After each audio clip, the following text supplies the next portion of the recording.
வணக்கம் நண்பர்களே, நான் உங்களை எம்எஸ்ஆர்.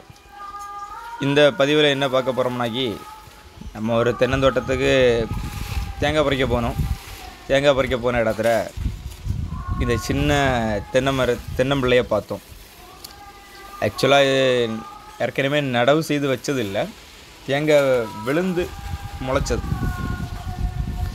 அதனால் நம்ம இதை என்ன பண்ண போகிறோம்னா, இது உள்ளே இருக்கிற தேங்காய் பூவை எடுத்து சாப்பிட போகிறோம்.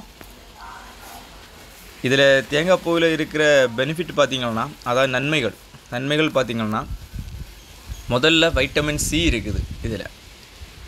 அதுக்கு பிறகு நமக்கு உடலில் இருக்கிற ஒரு சில பிரச்சனைகளை இது குணப்படுத்துது. ஒரு சில பிரச்சனைகள் சொல்லும்போது சர்க்கரையின் அளவை கண்ட்ரோல் பண்ணுது. ஒன்று, அதாவது சர்க்கரை நோயாளி இருக்கிறவங்களுக்கு இந்த தேங்காய் பூ சாப்பிடலாம்.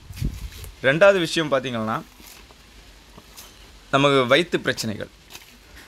வயிற்றில் வர இந்த கொழுப்பு சம்மந்தப்பட்ட பிரச்சனைகளுக்கு இந்த தேங்காய் பூ சாப்பிட்டாச்சுன்னா ஓரளவுக்கு நார்மலாகும். மலச்சிக்கல் இந்த மாதிரி பிரச்சனைகள்லாம் இந்த தேங்காய் பூ சாப்பிட்டாச்சுனாக்கி நமக்கு ஓரளவுக்கு நார்மலாகும். அதாவது இங்கிலீஷ் மெடிசின் எடுக்கிறதுக்கு முன்னாடி இந்த மெடிசின் எடுக்கணும். இதெல்லாம் நமக்கு இப்போ யார்ட்டையும் கேட்டாச்சுன்னா சொல்லுவாங்க பாட்டி காலத்து வைத்தியம்னு சொல்லுவாங்க. ஆக்சுவலாக இது பாட்டி காலத்து வைத்தியம்னு இல்லை, இது தலைமுறையாக இருந்த வைத்தியம்தான். அந்த வைத்தியத்தை யாருமே கடைபிடிக்கலை, அவ்வளோதான். அதுக்கு அடுத்தது பார்த்திங்கன்னாக்கி, இது கர்ப்பிணி பெண்களும் சாப்பிடலாம், ஆனால் குறைச்சி ஒரு லிமிட்டாக சாப்பிடணும். அதாவது இது வயிற்று பிரச்சனைகள், இது மெயினாக, அதாவது முக்கியமான ஒரு விஷயம் என்னென்னா, நமக்கு இந்த தேங்காய் பூ வயிற்று பிரச்சனைக்கு சம்மந்தப்பட்டதுக்கு தான் தீர்வு அதிகமாக கிடைக்கும்.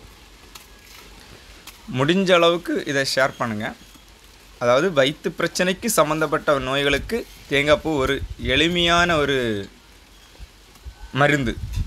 அதாவது இயற்கையாக நமக்கு கிடைக்கக்கூடியது. இப்போ நமக்கு பக்கத்து தென்னந்தோட்டத்தை உள்ள கிடைக்கும், இல்லை நம்மளே இதை உற்பத்தி பண்ணலான்னு சொல்லும்போது, இப்போ நமக்கு கழித்து போட்டிருப்போம் இந்த தேங்காய் நமக்கு வேண்டாம் அப்படின்னு சொல்லிட்டு.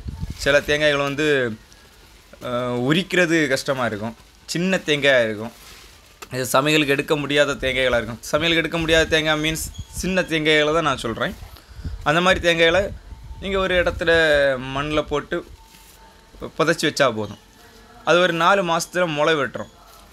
ஒரு 4 மாதத்துலேருந்து ஒரு 6 மாதத்துக்குள்ளே உங்களுக்கு 2 இலையிலிருந்து 3 இலைகள் முளைக்க வரைக்கும் வெயிட் பண்ணணும். இதில் பார்த்திங்கன்னா தெரியும், 2 இலையிலேருந்து 3 இலை, 2 இலையிலேருந்து 3 இலைகள் வந்தாச்சுன்னா அதுக்கப்புறம் நீங்கள் உரித்து அதை உடச்சி பார்த்திங்கன்னா அந்த தேங்காய் முழுக்க தேங்காய் பூ இருக்கும். அதாவது நாங்கள் தவுணுன்னு சொல்லுவோம், அது தேங்காய் முழுக்க இருக்கும். அதை நீங்கள் சாப்பிட்டாச்சுனாக்கி நல்ல பெனிஃபிட். அதாவது இயற்கையோடு நம்ம சாப்பிடும்போது தான் நல்லா இருக்கும். அதை செயற்கைப்படுத்தி சாப்பிடக்கூடாது. மீன்ஸ் உப்பு போட்டு மிளகா போட்டு சாப்பிட்றது அந்த மாதிரிலாம் இருக்கக்கூடாது. பார்த்திங்களா ஃப்ரெண்ட்ஸ், நம்ம உடச்சி பார்க்கும்போது தேங்காய் இது ஒரு 5லேருந்து 6 மாதம் ஆன கன்று அதில் முழுசாக இருக்குது. பார்த்திங்களா, இதுதான். ஓகே ஃப்ரெண்ட்ஸ், இந்த வீடியோ பிடிச்சிருந்தா நீங்கள் கமெண்ட் பண்ணுங்கள், முடிஞ்சால் சப்ஸ்கிரைப் பண்ணுங்கள், அப்படியே மக்களுக்கும் ஷேர் பண்ணி விடுங்க. பாய் ஃப்ரெண்ட்ஸ், மீண்டும் இதே போல் ஒரு வீடியோவில் சந்திப்போம். தேங்க்ஸ் ஃபார் வாட்சிங்.